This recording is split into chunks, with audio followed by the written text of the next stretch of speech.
little bit of a mist this morning, hence the umbrella. It's mostly dry, but I wanted to point out something. This MPN, Malin, Pancelli, Nadell, Delaware, whatever. Joe Scarpone, Veronica Blum, and this is an old store here that doesn't exist, but the narrative.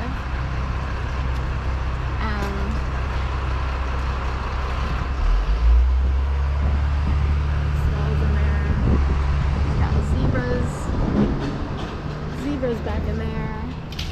We got children down here, home decor, and Joe's Pizza. So this and Joe's Pizza and Happy Rooster. So some people see Happy Rooster as a male sexual kind of connotation, if you will. So anyway, if one were to look at that way, I wanted to bring up the word narrative because I experienced something incredibly heinous which began in 2011, believe it or not. It's taken me this long to get this far.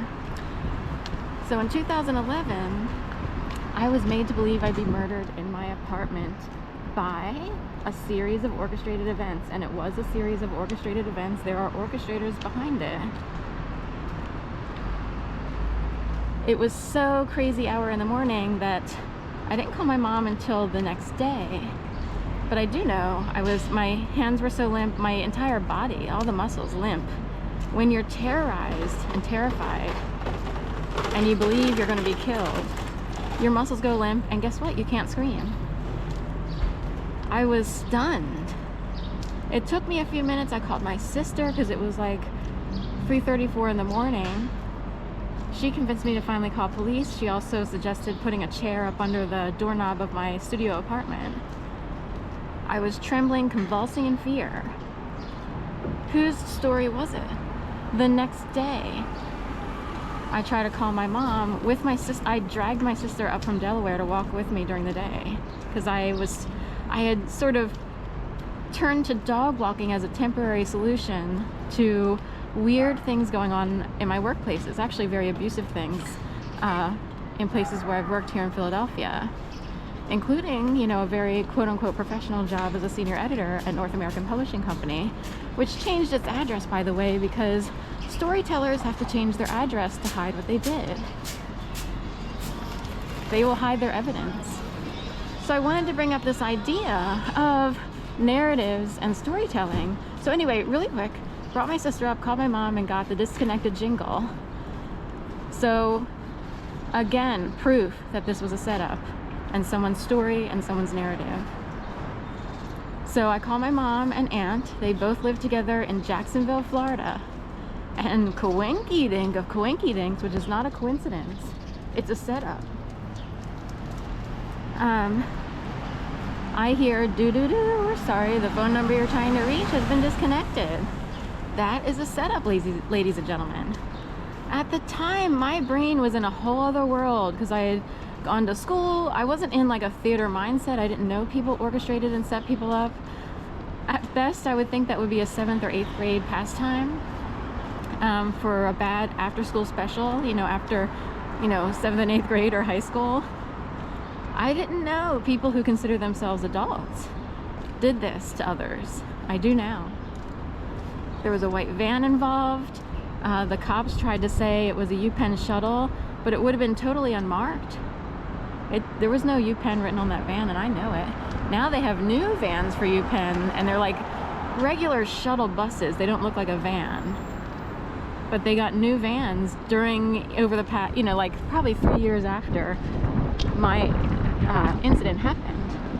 So I bring up the word narrative because it struck me that there are people who need stories. For some reason, they need to create stories in other people's lives. I don't know if they are convinced that they're architects of other people's lives, or if they get a thrill, like a cheap thrill, out of setting people up, or if it's the power, like in a way it's a sense of control to be able to create a scene, create a story around someone who's totally oblivious, or even if they're not oblivious, they're not sure what to do because they have to earn a living and pay their bills. I'm wondering who the storytellers are and how they pay their bills. And And I'm gonna bring up a YouTuber, I won't mention names, but I saw a video of a YouTuber who visited another YouTuber, happened to be in Philadelphia. And the one who was visiting approached, like, say, church doors that were typically open during the day according to the other YouTuber who he was visiting. And of course he walked up and they were locked. The other YouTuber had already jumped to the side door, and it depends on how people see that, but someone I know thought to themselves, I wonder if he set him up so that when he tried to open the doors would be locked, and they're always unlocked except for today when the YouTubers show up. Was it a setup? The other guy, the home team YouTuber, was on the side door showing, oh well, there's side doors.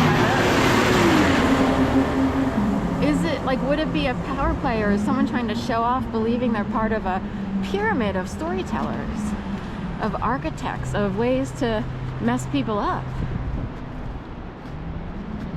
And it's church doors, no less. So, are you a churchgoer or not, or whatever? Are you a churchy person or not?